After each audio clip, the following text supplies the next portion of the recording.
Bienvenidos y bienvenidas todos y todas al BIPodcast, el podcast del Barcelona International Dance Exchange, BIDE. Hoy, en nuestro capítulo 40, tenemos la presencia de un gran amigo, persona que es un referente para muchos de los que hacemos danza contemporánea, Jordi Cortés.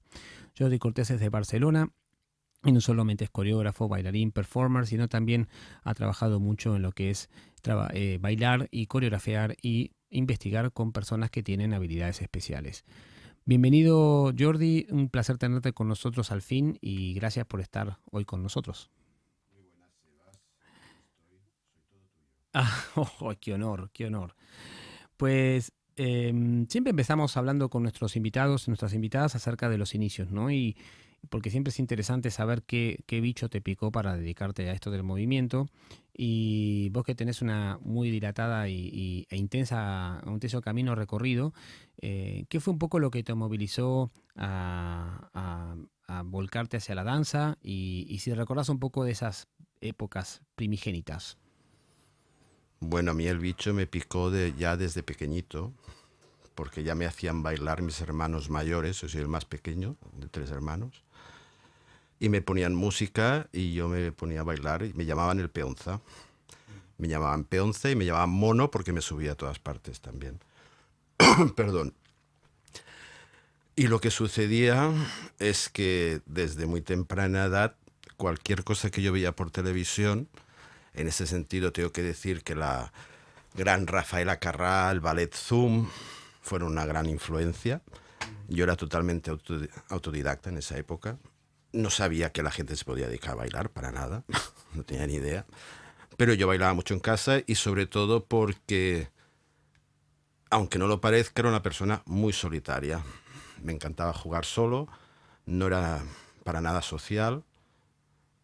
Mis padres me intentaron llevar a grupos excursionistas, grupos de splay, pero a mí me encantaba estar solo y bailaba mucho solo en casa. Como ahora hacen los TikToks. Yo me montaba mis películas durante 3 horas en mi salón con la música que escuchaban mis hermanos. Yo empecé a comprarme música a partir de los 15, 16 años porque empecé a trabajar. Y podía bailar desde Pink Floyd, King Crimson, Deep Purple, hasta Talking Heads, Rafaela Carrà, ABBA, Boney M. El bailarín de Boney M también me inspiró mucho. Y eso sucedió durante bastantes años hasta que descubrí a través de una amiga que uno podía tomar clases de danza. Y un buen día me arrastró literalmente a tomar una clase de danza a la fábrica. Y yo tenía en ese momento 18 años. Y lo que pasó fue, lo que digo yo, estos momentos así mágicos, que estaba dando clase Tony Jodar. El gran Tony Jodar. El gran Tony Jodar. Y estaba utilizando una música que yo estaba bailando en esos momentos en mi casa, que era la música de Sakamoto, de Merry Christmas, Mr. Lawrence. ¡Wow! Excelente canción. Y estaban haciendo una coreografía, que yo no sabía lo que era coreografía en esa época, pero me quedé pegado a las vidrieras de la fábrica, que tiene una gran vidriera donde podías ver la clase, y me quedé ahí totalmente abducido. Y en esos momentos, Tony Gelabert, que es la que llevaba el espacio, hermana de Serge Gelabert, yo creo que me vio como un candidato potencial para atraerme y empezó a hablarme, y yo solo recuerdo ir diciéndole sí, pero sin quitar la vista de lo que estaba aconteciendo ante mis ojos, que me quedé fascinado. Y al cabo de una semana yo estaba tomando clases con Tony Jodar. Y de ahí ya fue como... Yo tengo la sensación de que me dejé llevar totalmente, me sentí abducido, absorbido, porque empecé a tener una necesidad de saber qué era eso, porque no tenía nada de referencias, no tenía ni idea. Además, me acuerdo que Tony, al cabo de 2 o 3 clases, me dijo, ¿tú dónde has bailado? Yo, en mi casa. ¿Dónde más, no? Sí, porque yo después lo que he sacado la conclusión es que tenía musicalidad. Sencillamente había algo en mi cuerpo que enseguida se organizaba de forma orgánica y todo lo que iban haciendo y veía de una forma instintiva lo entendía. Lo entendía, sí. Era algo que no me resultaba alieno para mi cuerpo, para nada. Era como si enseguida pudiera entender los mecanismos. Claro que me faltaba técnica, eso era indudable, pero después de unos meses, porque eso sucedió hacia el mes de enero, una cosa así, empecé a tomar clases con Francesc Bravo, de contemporáneo. Otro gran maestro. Y después tuve como una especie de epifanía, porque daban un taller en la fábrica de Lindsay Kemp. Y Lindsay Kemp me petó la cabeza. Este hombre ya me petó la cabeza totalmente, porque era una manera diferente de concebir el movimiento. Además, se estaba fumando porros en la clase. Daba la clase y estaba fumando porros. Yo venía de una época bastante de bala perdida, porque lo típico, a los 14, 15 años, pues empecé a experimentar con las drogas. Estaba en una situación bastante preocupante. Mis hermanos estaban preocupados porque, sí, esas cosas que empiezas a saltarte las clases. Yo era muy buen estudiante y lo único que me agarraba antes de dedicarme a la danza era el estar en casa bailando. Claro. Totalmente. Claro. Era mi vía de escape o de canalizar mis fantasmas, mis historias. Me montaba mis películas. Y bueno, me presenté a las pruebas del instituto porque me dijeron varias personas, tienes que presentarte a las pruebas, y nada, llevaba pues 6, 7 meses tomando clases y me presenté a las pruebas y las pasé y siempre me dijeron que no por la técnica, porque para nada, pero era sobre todo porque en esa época había clase clásico, contemporáneo, con Avelina y con Gilberto, y después había una prueba de improvisación y de composición instantánea. Y me pasaron por eso. Dicen, y la improvisación y la composición es por donde vimos que tenías potencial, porque en las clases no. Técnicamente estás perdidísimo. Bueno, pues aún creo que mi potencial es en la composición y la improvisación, no en la técnica. Bueno, depende de qué entendamos por técnica. Bueno, ¿no? también depende de lo que entendamos por técnica. Bastante subjetivo, sí. Sí, pero nunca me he considerado una persona virtuosa técnicamente, para nada. Sé mis límites. Y te quería preguntar, Jordi, porque a partir de ahí, ¿no? Te formaste en el Instituto del Teatro, y una de las cosas que nos compartís en tu historial es lo que pasó en el año 84, cuando estabas haciendo tu solo Solitud. Entonces, porque debe ser muy impactante esa experiencia, y antes de anticiparla y hacer spoilers, me gustaría que la contaras tú un poquito. Bueno, yo, claro, era una persona que no tenía ningún tipo de experiencia, aparte de pasar esa primera etapa de las primeras clases, de estar en un grupo, que también para mí era un gran paso adelante, porque siempre me ponía detrás. Claro. Iba al vestuario a cambiarme y me iba pitando. Claro. Me decían cualquier cosa el Tony Jodá, el Francesc Bravo, y me ponía rojo como un tomate, me ponía casi a temblar y decía, ya, sí. Y yo era muy par con palabras. Ahora, ya veis, me enrollo como la persiana. Sí, pero yo conocí la segunda versión, digamos. Sí. Pero en el interior sigue estando ese Jordi solitario, sigue estando ahí. Pero tenía necesidad de ver si era capaz de estar en un escenario, de compartir con gente todo eso que yo generaba en mi soledad. Y claro, el primer solo que hice se llama Solitud, porque venía de ahí, de todos esos años de solitud. Y además yo tenía como unos referentes, yo leía mucho, escuchaba mucha música, y lo monté pues basado en textos de Anthony Artaud sobre Van Gogh, sobre el último cuadro de Van Gogh, Vuelo de cuervos sobre un campo de trigo. El texto se llamaba Van Gogh o el suicidado por la sociedad. Y después utilizaba una música de un japonés que se llama Tomo Yamashita, que era un tema que se llamaba Memorias de Hiroshima. O sea, era todo para cortarse las venas, la verdad. Bueno. Y me monté un solo de 9 minutos en la primera maratón del espectáculo que se hacía en el Casal de Transformados.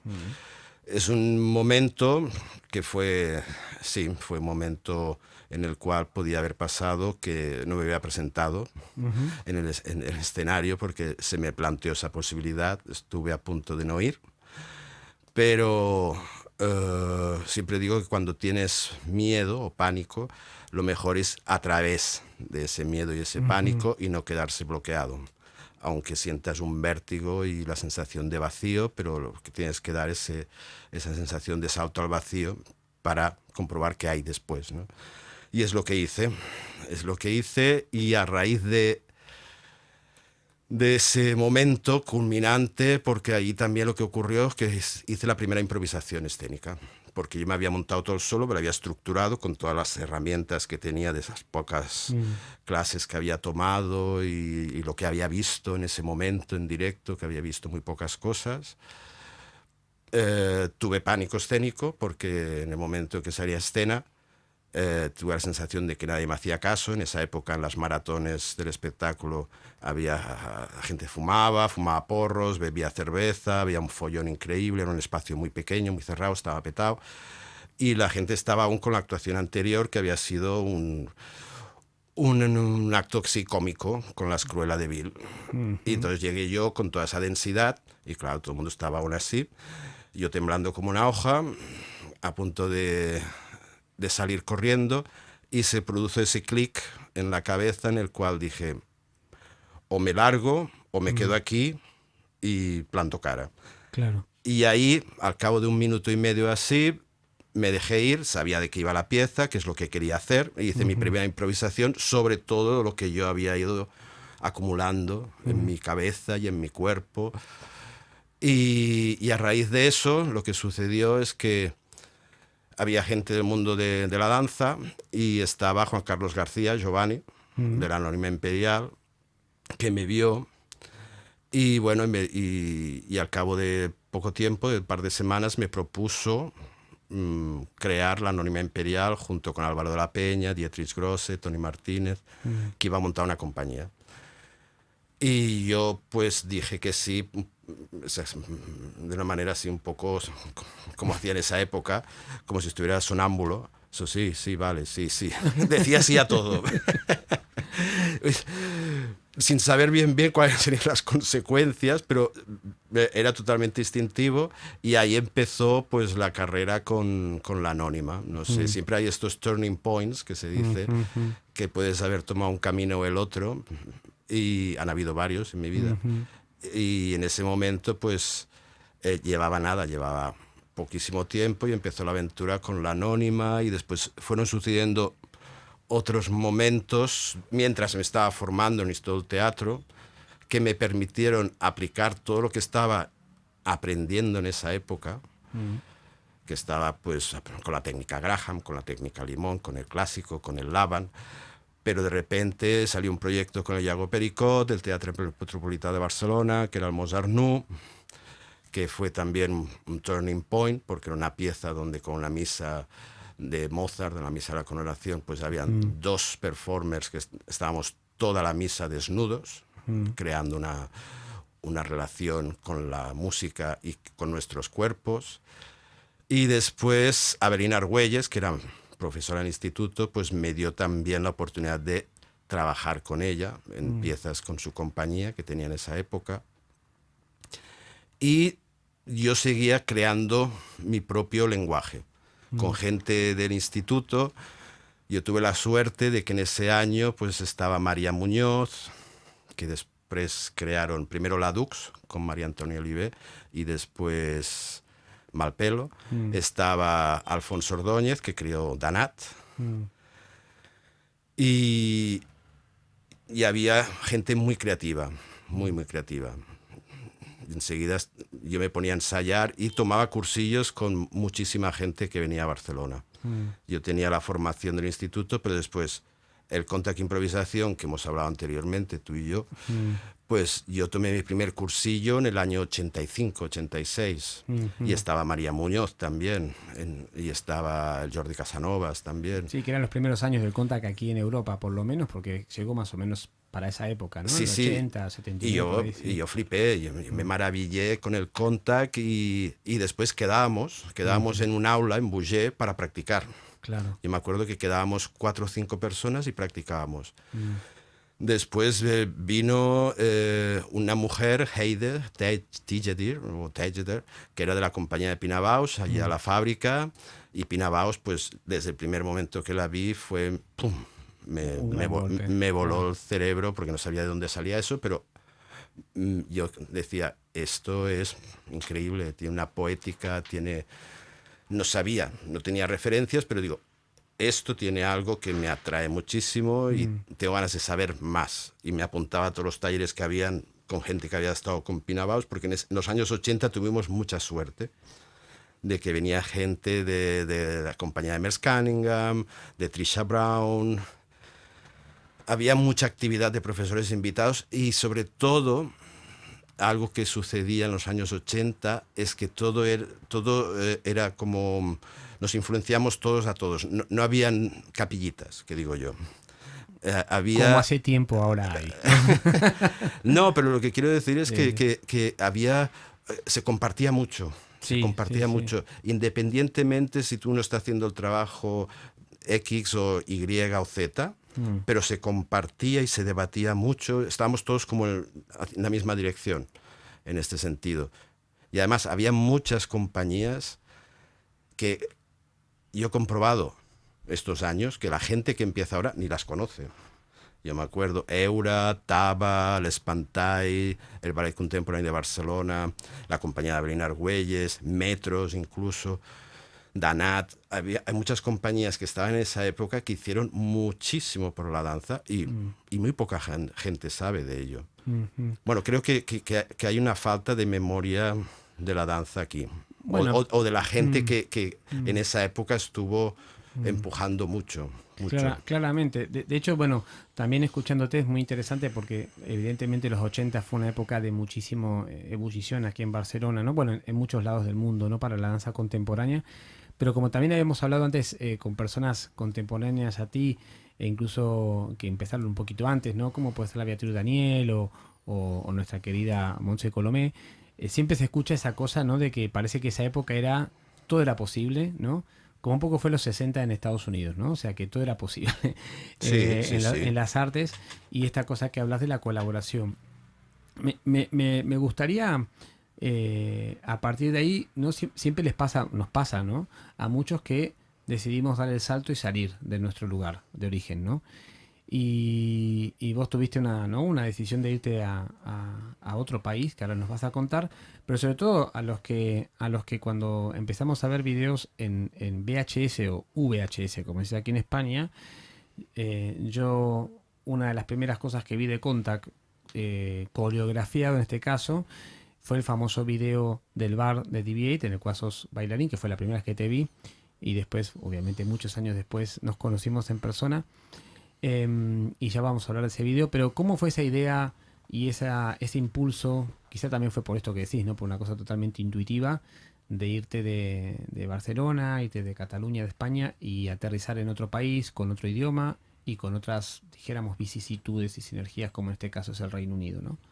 Bueno, esto tiene una previa antes de irme a Londres. Además es curioso porque lo acabo de explicar hace 2 semanas en Madrid, que hicimos una retrospectiva de todas las películas de DV8 en los teatros del Canal y estuve explicando esto precisamente. Que yo había visto DV8 en el 88 en un festival que se hacía de videodanza que lo organizaba Nuria Font, que ella potenció mucho de traer el trabajo que se estaba haciendo fuera de videodanza durante muchos años. Y yo vi dos vídeos de DV8 que no conocía, no tenía ni idea. Uno se llamaba Deep End y el otro, que era como la piedra fundacional de DV8, era My Sex, Our Dance, que era un dueto de Lloyd Newson, director artístico de DV8, con Nigel Charnock, que iniciaron esa aventura, los dos juntos. Y yo cuando lo vi me impactó muchísimo. Y mi primera reacción fue, yo estoy haciendo danza y me dedico a lo que estoy, porque ellos existen.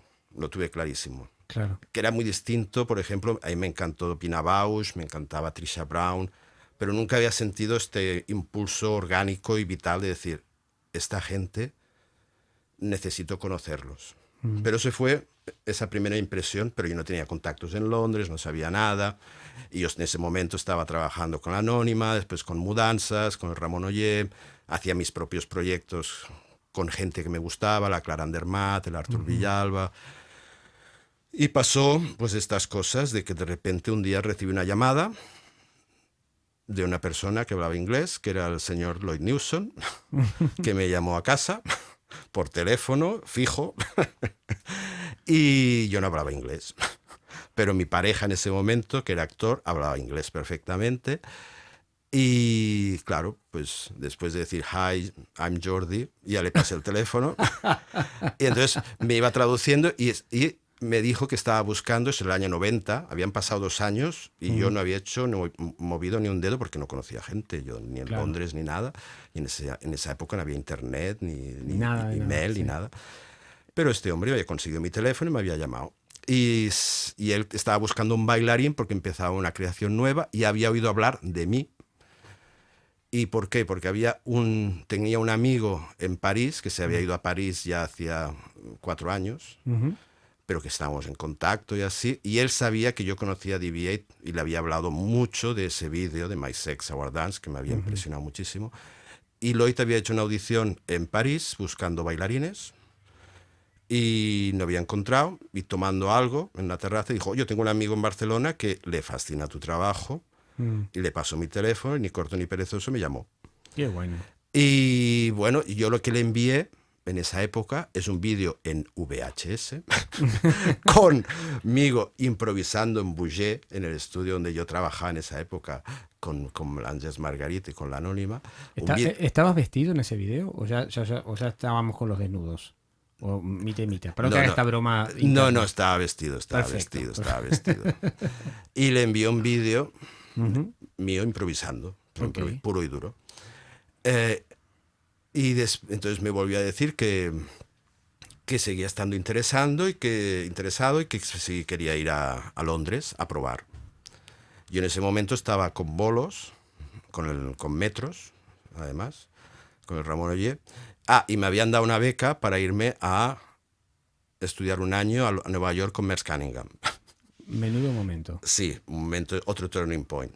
Entonces yo me fui a Londres con la mochilita, porque no sabía si me iba a quedar, con la mochila, y me acuerdo que llegué a Londres, allá al Bloomsbury Theatre, que estaba en un estudio arriba, y ensayando, llegué por la mañana, viajé toda la noche, esa época, esos viajes largos y baratos, que te atravesabas toda Francia de noche, y cuando llegué estaban ensayando por casualidad un poema de Samuel Beckett, que a mí me gustaba mucho, y la gran duda era mi inglés. Yo no hablaba prácticamente inglés. Pero Lloyd entendí que me invitaba a empezar a ensayar si quería, calentarme un poco y ensayar. Y bueno, yo cuando empecé a trabajar con los bailarines que habían allí, con Wendy, con Lauren Potter, con Scott Blick, la sensación que tuve es que para mí era todo familiar. Al cabo de 2 horas, o 3 horas, Lloyd me decía que me quedara. Bueno, tuvieron que traer una persona para que me fuera traduciendo, que entendiera castellano y podía traducir al inglés.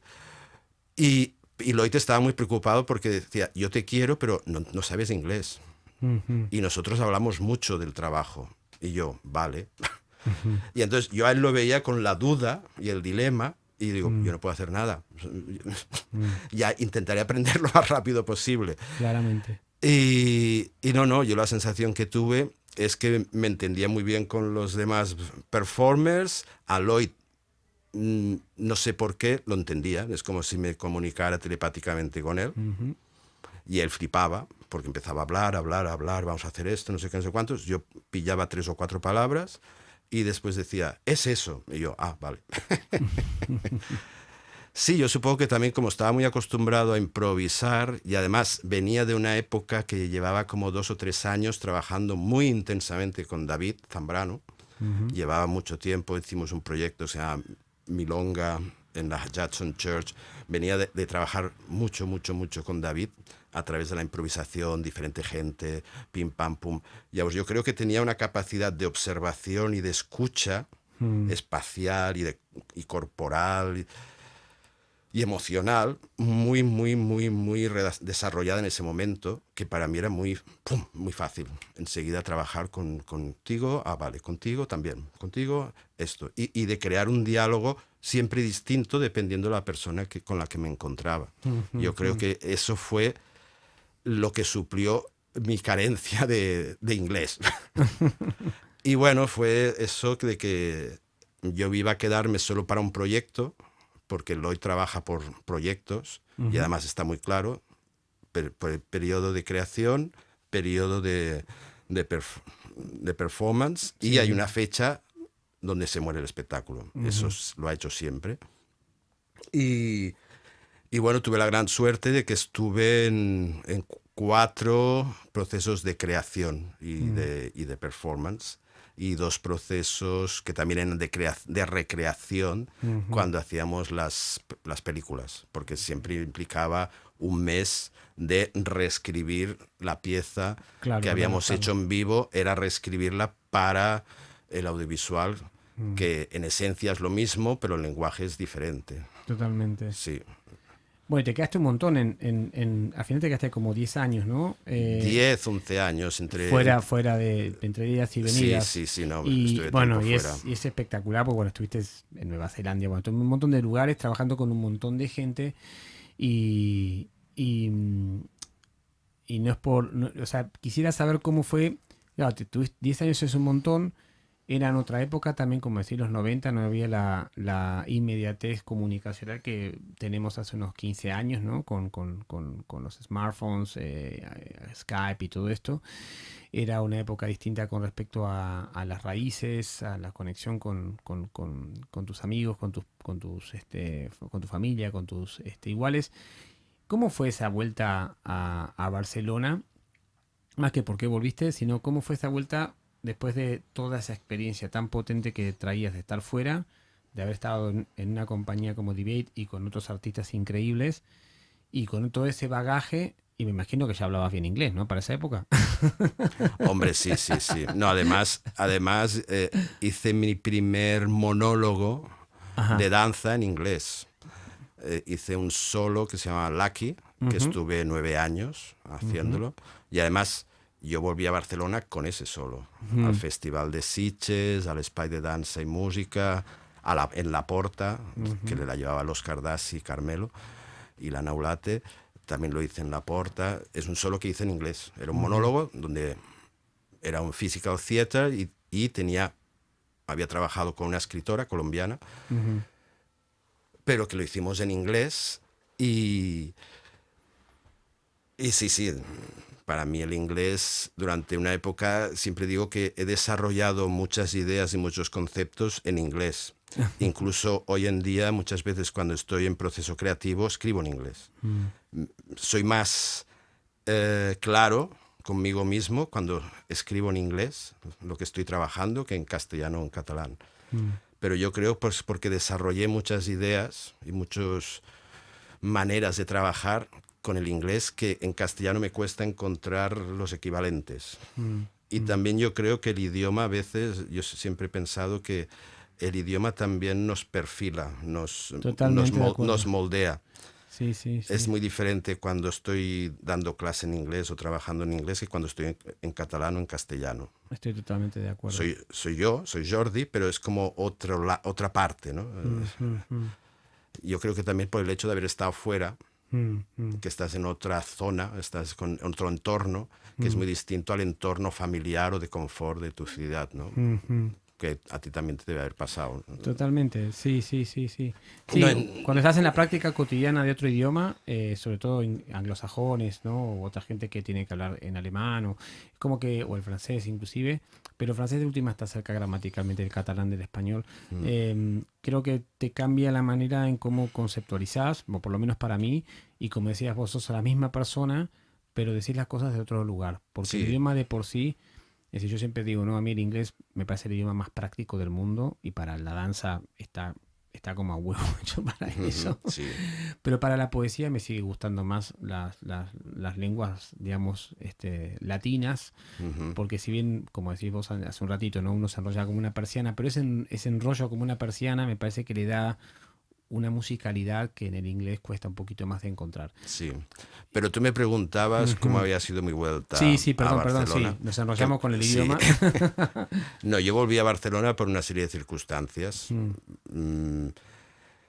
También tuve la sensación de que ya se había acabado Claro. mi etapa en Londres. Llevaba mucho tiempo, ya no, había trabajado con DV8 hasta el año 97 y después trabajé mucho en proyectos con ex DV8, con Nigel, con Russell Malifan, con la Wendy. Y pasaron cosas, murió mi padre, me separé también de mi pareja, entonces empezó a ser dura, siempre tenía trabajo, pero también me daba cuenta que tenía que trabajar mucho para mantenerme en Londres. Claro. Sí, porque Londres es una ciudad Muy que cara. te come. Es una ciudad que te da mucho, pero si estás en un periodo un poco emocional y profesional tambaleante, es que te engulle. Es un monstruo, para bien y para mal. Muy distinto a una ciudad como Barcelona, que es más amable, ¿no? No, Londres es una ciudad que es dura. Si estás... Entonces, ya llevaba con 2 o 3 años que no paraba de trabajar, que me estimulaba mucho, pero también sentía un cansancio emocional, un cansancio interior, y ya me conozco y digo, no tengo que entrar en la zona oscura. Entonces empecé a preparar la vuelta a Barcelona. También por el hecho de que había hecho este solo, Lucky me había invitado, La Porta, La Caldera, me invitó a hacer un Caldera Express, Tony Coates. Pasaron una serie de cosas, de esas cosas que suceden por alguna razón. Y había hecho un dueto con Artur Villalba, que también lo habíamos presentado en el SAT. Bueno, empezaron a pasar una serie de cosas que entonces dije, creo que tengo que volver ya. Y bueno, volví con trabajo que había hecho, trabajo que me habían propuesto, y lo que sucedió al poco tiempo es que hice otro solo que se llama Happy Hour, que lo coprodujo el Teatre Lliure, el Rigola, que también pues tuvo bastante vida. Y me encontré a Damián Muñoz. Y con Damián pues empezó lo que digo yo, un matrimonio artístico que duró bastantes años, porque empezó con Tres Tristes Striptease, donde estuvo un poco de asistente de dirección artística, un trío que estaban haciendo Jorge, Virginia y Damián.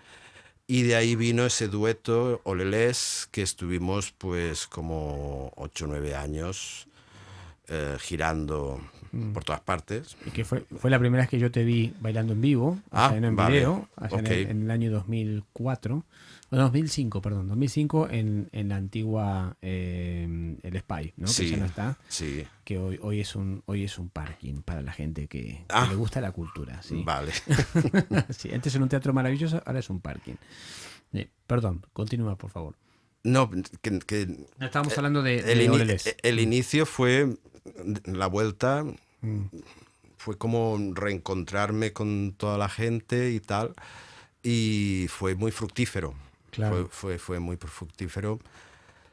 Lo único que ocurrió, que es una cosa personal también, es que hubo un momento en que pasó algo, también en mi vida personal, que murió mi madre de forma muy repentina. Además me cogió en Montreal, estaba bailando con Damián precisamente. Y bueno, eso fue también como un antes y un después. Mm, ¿Por qué lo digo? Porque, bueno, eso también lo he visto en retrospectiva, porque en ese momento no me di cuenta. La claro, verdad, no claro, era claro. consciente. Pero al cabo de un año yo empecé toda esta aventura de trabajar con personas con todo tipo de diversidades físicas, sexuales, salud mental, generacional. Fue, yo creo que influenció mucho ese hecho. Pero eso me he Mm, dado cuenta muchos años después de que mm, sucediera, mm, que mm. fue el hecho de, sí, de que mi madre murió y fue algo muy inesperado. Claro. Y bueno, y todo lo que, de dónde venía todo cómo sucedió, que ya no voy a entrar en detalles, pero hubo algo ahí que se me removió muchísimo, Ujú, fue como digo yo, las placas tectónicas mm, hicieron un gran movimiento que no fui consciente, pero como siempre me dejo llevar por el instinto y así, de repente me mm. vi en ese camino que no sabía dónde me va a llevar, en el cual aún sigo, y, y que también me ha generado estar en un lugar en estos momentos dentro del microcosmos, macrocosmos de la danza, que yo sé dónde estoy, pero creo que la gente no tiene ni idea de dónde estoy. Claro, claro. Sí. ¿Y cómo surgió el What is Next, ¿no? Después de que tuviste todo este impacto, esta apertura con la partida de tu madre, esta apertura hacia esto que nos comentabas, que se ha transformado también en un sello de tu trabajo, ¿no? De trabajar con personas de diversas habilidades, diversas funcionalidades, diversos intereses sexuales, físicos, etcétera. Eh, y en retrospectiva, hoy que ya han pasado bastantes años, ¿cómo lo percibís? Porque has continuado hasta el día de hoy, ¿no? Con esta investigación, si lo digo bien. Bueno, yo creo que siempre he tenido ese interés Mm, y esa atracción mm, hacia lo mm, diferente. mm, Y eso lo he visto dentro de lo que ha sido mi carrera ujú, artística, profesional. Pues he trabajado con Artur Villalba, que ha sido como mi pareja artística durante mucho tiempo, y él trabajaba en un banco toda la vida, mm, y después tomaba clases con Àngels Margarit o con Danat, pero ujú, yo siempre decía que era Dr. Jekyll y Mr. Hyde. Él era un banquero, claro. pero yo he hecho muchos proyectos con él. Mm, Después en las audiciones con Lloyd, todas las audiciones que hacíamos mm, y que estábamos ahí enseñando material o improvisando con los que venían a las audiciones, Lloyd siempre me pasaba los que él no tenía ni idea, pero le atraían y se ponían, trabaja con Jordi. ujú, Lo que digo yo, en el buen sentido, los frikis, los mm, raros, siempre trabajaban conmigo. Me decían, mm, tú a trabajar con Jordi y a ver qué hacéis. mm, Entonces también lo que ocurrió es que en Londres yo tuve la oportunidad de conocer el trabajo de Candoco, que es una de las compañías pioneras dentro del trabajo de la danza en ese momento que se llama Integrada, y di un taller con ellos y ahí ujú, trabajé con David Toole, ujú, que es como que trabajó después con DV8, en The Cost of Living, pero lo conocí en el 92. claro. Y eso también me abrió el cerebro. Ujú, Fue una semana trabajando con ellos y yo no tenía ningún tipo de referencia y fue en el momento aplicar todo lo que yo sabía, ujú, todo lo que había aprendido con David, con el David. ujú, Monté la clase con él, vaya. claro. El primer día la monté con él, el segundo día con la Celeste, que iba en silla de ruedas. Mm, Entonces, siempre he tenido atracción hacia nuevas maneras de aproximarse al movimiento. Y mm, después yo he tenido, como tú habrás tenido también, tus lesiones. claramente. Entonces, yo siempre que he tenido una lesión, no me he quedado parado. Mm, mm, He intentado encontrar de qué manera puedo reinventarme y mm, encontrar mi lugar y con ese cuerpo que ahora tiene sus limitaciones. claro.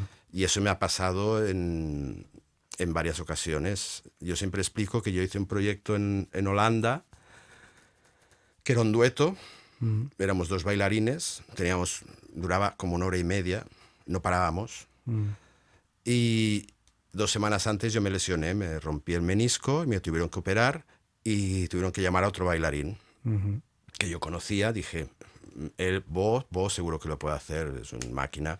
Y con Jordi, que también se llamaba Jordi, el otro bailarín, Casanovas. Y empezaron a trabajar. Yo estaba entonces de asistente del director, desde fuera, con mi pierna tiesa, que me acaban de operar. Y se nos ocurrió de crear un tercer personaje para ese dueto que no paraban dentro de ese espacio. Y entonces fue la primera vez que estuve en escena durante 1 hora y media, pues presente, y hacía cosas muy minimales. ¿No sudabas? Sí que sudaba, sí. Bueno. Los focos calientan mucho. No, pero tenía que tener muchísima concentración porque atravesaba el espacio muy lentamente durante 20 minutos y de un lado a otro. Después me sentaba en una silla, cantaba una canción, me comía una manzana, me metía en una cama. Mientras el escenario se ponía en vertical, yo me quedaba metido en la cama sin caerme. Pero todo era súper minimal y tenías una gran capacidad de estar con una energía y hacer de contrapunto, ¿no? Claro. Y ahí dije, esto es genial, porque me pasaron muchas cosas en escena. Además tuvimos la suerte de que giró mucho el espectáculo por Holanda y aprendí muchísimo, de otra manera de estar. Y para mí, mi pregunta era, porque me decían, ostras, es muy potente tu personaje. Y yo mismo pensaba, hostia, ¿esto es danza? Y yo decía, pues sí. Soy como parte de la partitura de movimiento. Claro. Igual que en la música, ¿no? Hace falta ese personaje, esa energía, para que funcione todo lo demás. O sea, es como una partitura de música, es una partitura de movimiento. O sea, también es danza.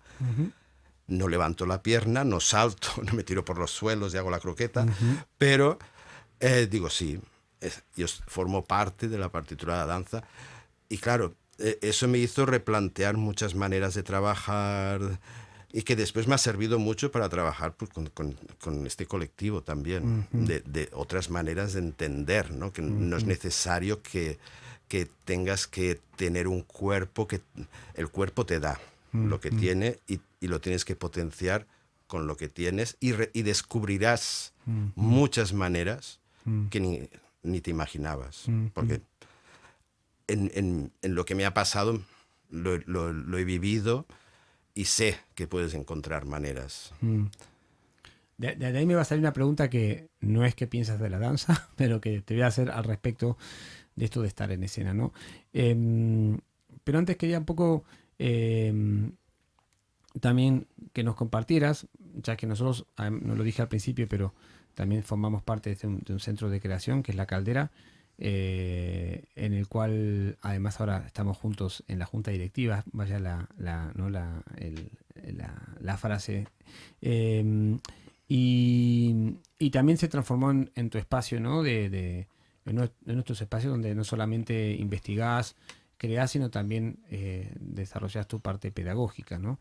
Entonces, ¿cómo fue esta llegada a La Caldera en el sentido de que te brindó un espacio fijo donde estar, ser parte de un colectivo de artistas que estamos asociados a un proyecto que es de la ciudad y además estar en un lugar donde te permeás con gente de todas las edades, de todo tipo de backgrounds, dijéramos, y que encima nosotros que coincidimos mucho en La Caldera también siempre se te ve muy animado y curioso, ¿no? Por esas otras prácticas, estas otras personas, etcétera.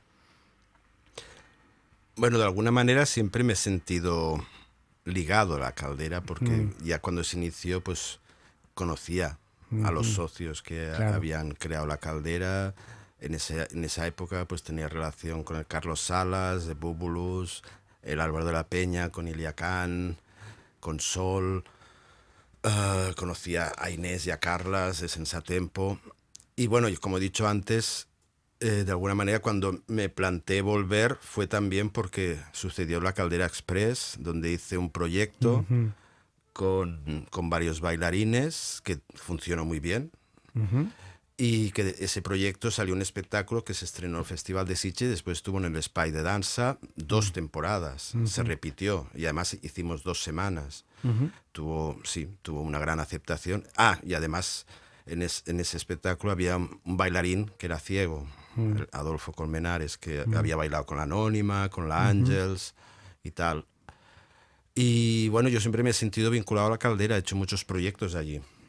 De hecho, he ensayado mucho allí. Antes de ser socio de la Caldera, he ensayado muchísimo allí, para bien o para mal. Claro, claro. Sí, lo digo para mal porque ya me estaba acordando de Inés Boza, que tenía la segunda planta, ensayaba, y con Damián, una noche que estábamos ensayando, nos dedicamos a romper copas de cristal en el suelo. Esos momentos creativos, claramente, que te dejas llevar y que intentamos limpiar de todas maneras posibles, con la aspiradora, con todo. Y la Inés sí, nos quiso mucho a partir me imagino, de esa noche. se transformó en una relación de amor profundo. No, pero yo con la Caldera siempre he tenido sí, mucha conexión, y cuando surgió la oportunidad, cuando la Caldera se trasladó a lo que la Caldera Las Corts, Sí, no estamos ahora. en los cines, los antiguos cines, pues vi una oportunidad, porque además coincidió con que yo estaba buscando un espacio en Barcelona también para desarrollar mi trabajo. Seguían personas a las cuales yo tenía mucha admiración de su trabajo y que habíamos compartido mucho. Y tenía ganas de vivir esa experiencia también desde dentro, ¿no? Desde dentro, y poder participar al máximo posible, porque aún hoy en día a mí me gusta participar en proyectos. Desde que estoy allí, pues he participado en proyectos con el Toni Mira, con el Miquel también, ahora que acabamos de estrenar una pieza con el Miquel, con la Inés Boza, con la Monse. No sé, yo soy un culo inquieto, no me cierro a nada si me interesa. Yo siempre digo, me interesa más la persona que lo que quiera hacer la persona. Claro. Yo me guío mucho por eso. Y te diré por qué. Yo cuando trabajé con Damián, mucha gente en ese momento me dijo, pero si no tenéis nada que ver. Porque Damián venía más del rollo Van der Keibus, un poco así, y yo venía más del Physical Theater y así.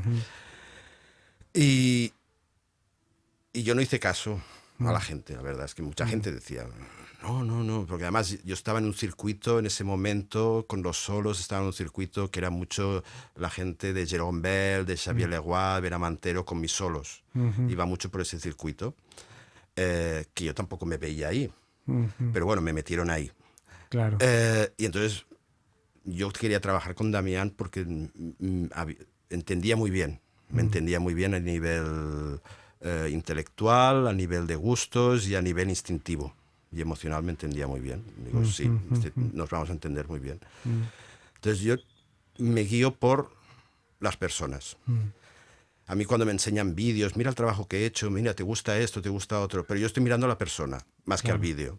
Claro. Siempre lo digo, yo no estoy mirando el trabajo que has hecho, me lo miro con todo el cariño, pero yo te estoy mirando a ti. Claro. Y a partir de escucharte y verte a ti, puedo percibir si nos podemos entender, si podemos hacer algo juntos creativamente o no. Eso es lo que también he aprendido con el tiempo. Y tengo mucha curiosidad, sí, yo tengo mucha curiosidad de lo que hace la gente joven, la gente de otra generación, los de mi generación. Siempre he tenido curiosidad y es algo que no he perdido.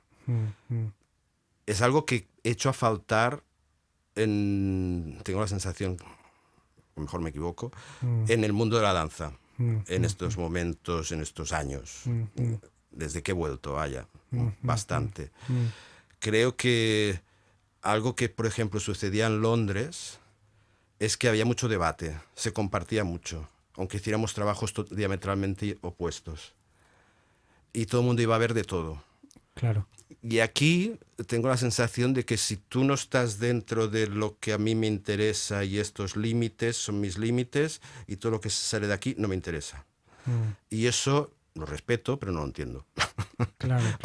Honestamente. Claro. A mí me gusta la verdad, ir al Anticteatre, como ir al Liceo, como ir al Mercat de las Flors o como ir al Tantarantana.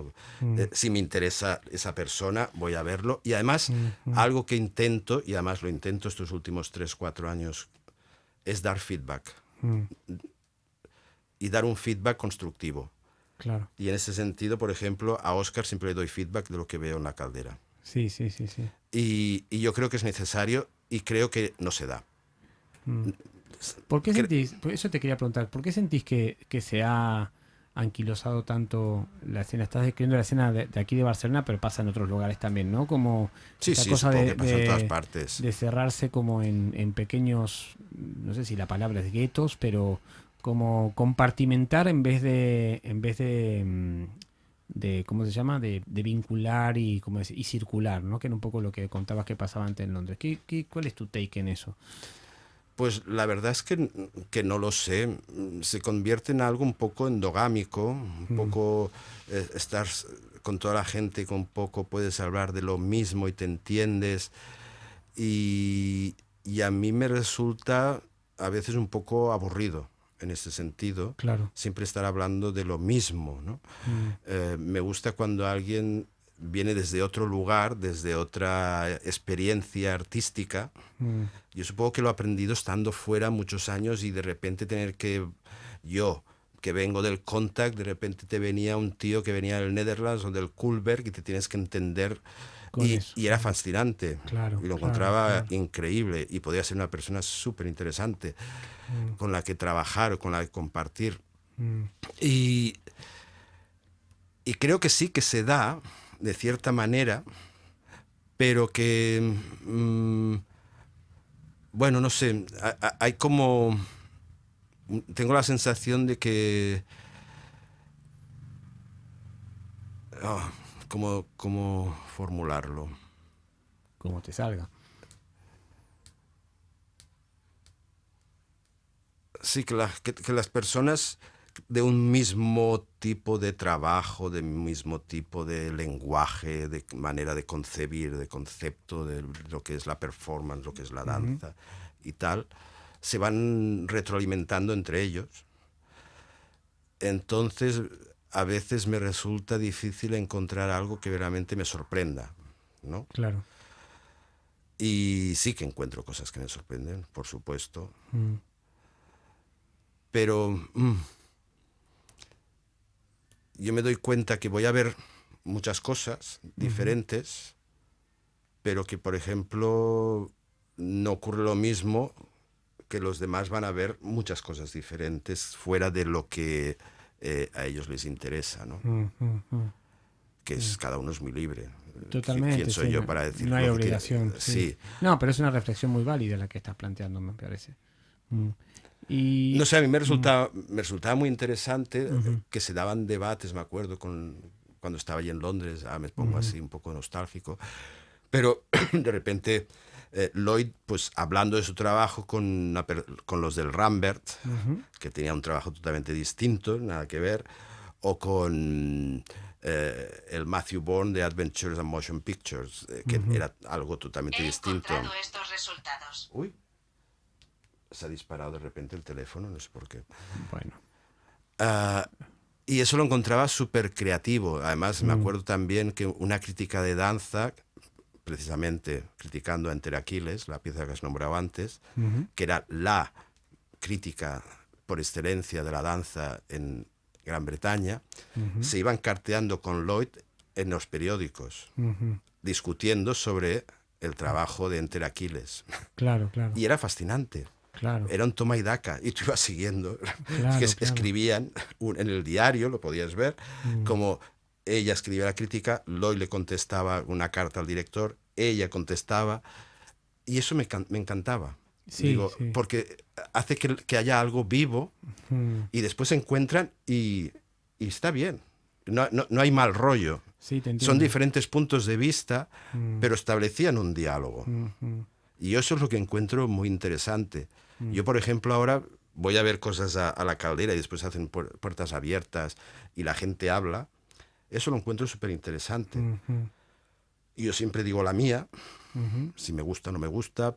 Siempre intento ser constructivo, Porque después hay la gente que dice, viene a verte, pero después viene con muchas ganas a decir, vaya mierda. Sí, sí, sí. Y yo sí. eso nunca lo diré porque siempre respeto muchísimo el trabajo y sé lo que cuesta montar o crear o estar en un proceso, todos los miedos, las dudas, estés donde estés Totalmente. en tu carrera artística, es igual. Pero yo lo respeto eso y siempre intento ser súper respetuoso. Pero lo que he hecho a faltar muchísimo es feedback de la gente. Sí, Aunque sí. no te guste, pero incluso yo diría dentro de la caldera. También. Sí. Ahí también señalo. Sí, sí, Y sí. de que encuentro a faltar un feedback honesto y Sí, generoso sí, de lo que sí, haces, sí. independientemente si te gusta o no. Pero yo creo que es necesario porque creo que eso también ayuda a sostener. Y siempre digo que nuestras carreras, aunque conozcamos a mucha gente y viajemos mucho y parece que todo estás haciendo lo que te gusta, es muy solitario. Por lo menos la sensación que tengo, o las personas que yo he tenido la oportunidad con las que trabajar y hablar, eh, es también hay algo dentro de lo que es el proceso creativo de ser performer, de ser profesor, de ser director.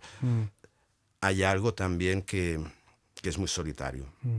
Y yo creo que necesitamos ese apoyo entre nosotros. Estoy muy de acuerdo y, bueno, una de las cosas que se destaca, ¿no? Aparte de, en mi caso, estar cerquita tuyo y de vernos tan seguido, es tu generosidad, ¿no? La pones en práctica también en esto que nos estás compartiendo. Y siempre apoyo en todo lo que decís que el feedback también da diversidad, ¿no? Da diversidad de opiniones, de puntos de vista y hace que uno también se pueda apartar un poquito de su propia mirada, que puede ser muy abierta, pero sigue siendo subjetiva, ¿no?